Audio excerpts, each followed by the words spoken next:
This video is brought to you by our friends at Gorilla Car Care, a premium detailing product at an affordable price and your classic car or truck's best friend for maintaining a showroom shine. Go to GorillaCarCare.com today.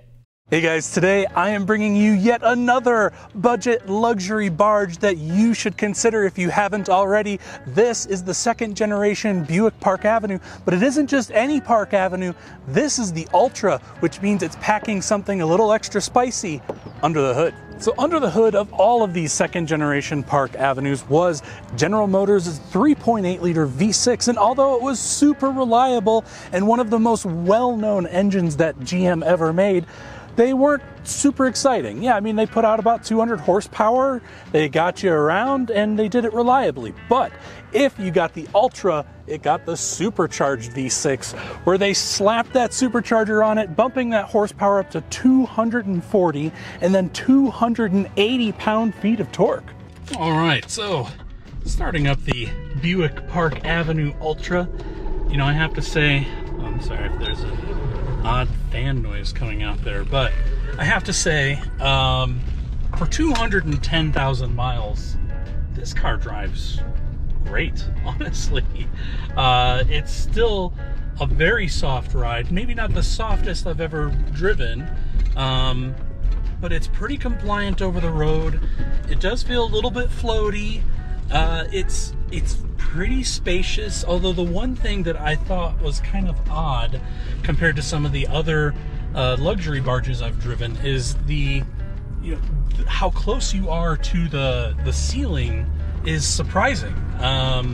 There's not as much headroom as I'm used to in an American luxury barge, but it's still, compared to most vehicles, it's still ample. This is based on the G-body platform, which GM built a ton of different things on there, and this is probably one of the softer riding of the G-bodies. I would say you could probably get, you know, a little bit softer Cadillac, but these are still pretty nice. And then you add in the extra allure of having a supercharger.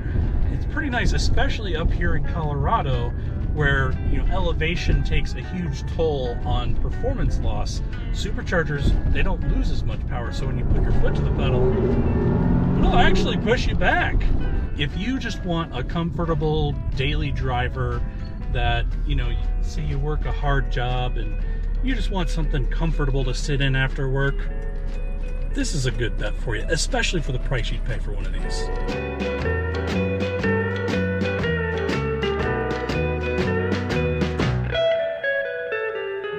So the first indicator that this is the Ultra is this front grille, because you have more of a flush mounted Buick badge. Now, if you had a regular Park Avenue, it would have a badge that actually sticks up off of the hood a little bit, and believe it or not, this was actually the last Buick made that had a hood ornament that stuck up off the hood.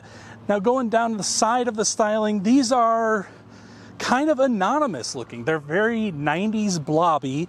I think I might prefer the styling of the first generation Park Avenue, but these aren't bad. I think they're kind of a timeless design. They're not very busy, although, you know, they do have kind of softer lines. Now, again, moving out to the back, being able to tell that this is the Ultra, it says so right there on the side. And then going around to the trunk lid, it'll also say Supercharged, just in case you needed to show off what you're packing under the hood. All right, so hopping into the Park Avenue, this is really where it's at as far as these luxury barges go. This one's not much to look at, but it is a very comfortable interior. These seats are pretty darn squishy, but let's go over some of the interior functions. So you do have two memory seats, and then onto the dash, you have this Twilight Sentinel, which sounds super fancy, but in reality it just changes how long the headlights stay on after you pull the key out of the car, from going from off to max. But moving on to the steering wheel, again, it is very basic, very 90s General Motors, but you do have some radio controls here on the left with the Seek, and then you can scan with your AM and FM, and then over here you have your volume for the radio. So it's interesting that the radio is on both sides of the steering wheel, but you do have one of my favorite buttons on the steering wheel, that is your temperature control, where you can control the temperature right here from your steering wheel, and there just aren't very many cars modern day that have this anymore, but there's a lot of cool classic ones that do, and this is one of them. So then onto the dash you have just kind of a very basic radio with a huge volume knob. And here's an interesting thing: if you were to change the volume on the steering wheel right here, right, you think it's just a normal volume knob, but it will then turn that volume knob up and down on the radio, so it'll always be in the correct spot, which I think is actually really cool and probably one of my favorite party tricks of these. And then your HVAC is just very basic General Motors right out of their parts bin, and you've got some nice wood looking plastic along with heated seats that you can go high and low, and for the passenger high and low. And then you do have a little hidden compartment down here for your ashtray and to charge your devices.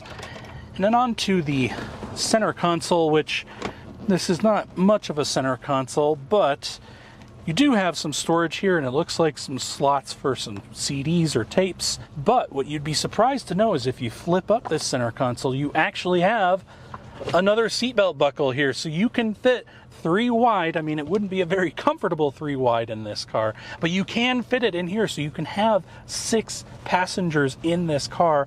And then one last thing that I really like over here on the passenger side is you do not get the ability to change the exact temperature for your passenger, but you can make it cooler or warmer if they don't like the temperature that you have set it to.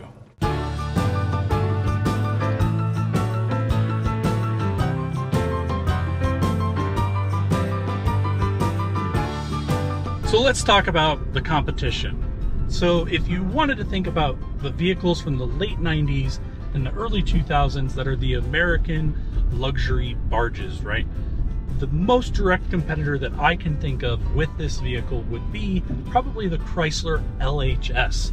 And a lot of you, this is probably the first time you've heard of it, or the first time you've heard of it in the last 15 years, because those vehicles did not do very well. They weren't very loved, they weren't very reliable, and so you don't see a lot of them left on the road today. Hence why I think this is a much better purchase than the LHS. I mean, even when these were new, this car was more comfortable, it was more quiet, it was just as spacious as the LHS, and I think it's pretty much better in every measurable way, including reliability. Now, if you're thinking of the Ford products, Buick competes directly with Mercury. So you may think that since this is front-wheel drive, that the closest competitor you'd have on the Mercury side would be the Sable. But the Sable is a lot smaller than this, and I mean, let's be frank, the Sable and the Taurus of the late 90s, early 2000s, they are terrible. Those vehicles have a lot of issues. They weren't great cars to begin with. The interior quality is not great, and this is just better in every single way than the Mercury Sable. But the vehicle that I think is a really interesting comparison is actually a vehicle that I just recently sold, and that is the Mercury Grand Marquis. And if you want to compare the Ultra to the Grand Marquis, then you'd want to look at the Grand Marquis LSE, because that had the handling and performance package from Ford, the same thing that you'd get on the cop cars. Now I no longer have mine, so I can't necessarily directly compare these apples to apples, but I drove that around for a few months, and I will say the Grand Marquis is more spacious, it's more comfortable. I think it is the better handling vehicle of the two, but this is quicker than that. Even though that Grand Marquis LSE, those are pretty fun, you know, luxury cars to have. This has definitely got more balls than that car does.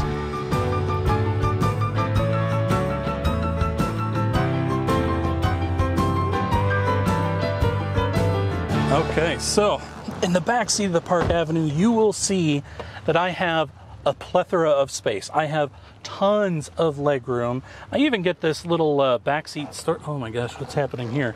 I got, well, my backseat storage is not very useful. At least the one on the, oh geez, even that one's coming off.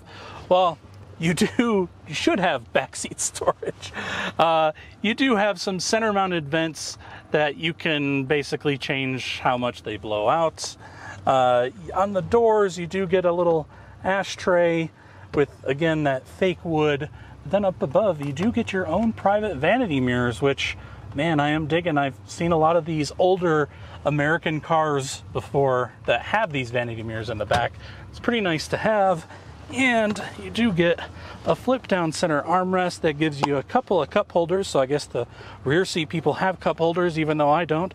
And then you do have a little bit of storage in there, and you get a little pass through as well. So if you want to have some skis or some lumber, or maybe a 2x4, you can pass it through and carry it through the back seat. So the moment you have all been waiting for, I'm going to show you the trunk of the Park Avenue. And you know, you can just put in your key and open up the trunk normally, or if you got the key fob, you can actually pop it and it'll open itself for you.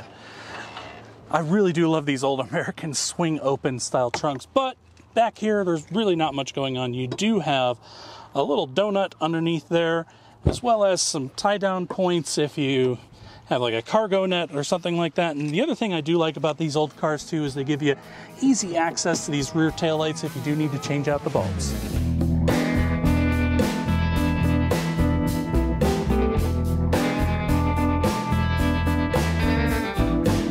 So if you are out there and you are looking for a classic American luxury barge, I do think that this is a fantastic option for you because they are super cheap and they're fairly common out there. You can find these regularly for less than $5,000. In fact, I bought mine for about $2,500. Now mine's got a little bit higher mileage, but don't let that deter you, because if these are maintained well, they will run a really long time, even with that supercharger on there. Now the entry-level engine, the 3.8 that's not supercharged, is going to be a longer lasting engine. So if you don't want that extra power and you just want a good commuter car, that's the one to get.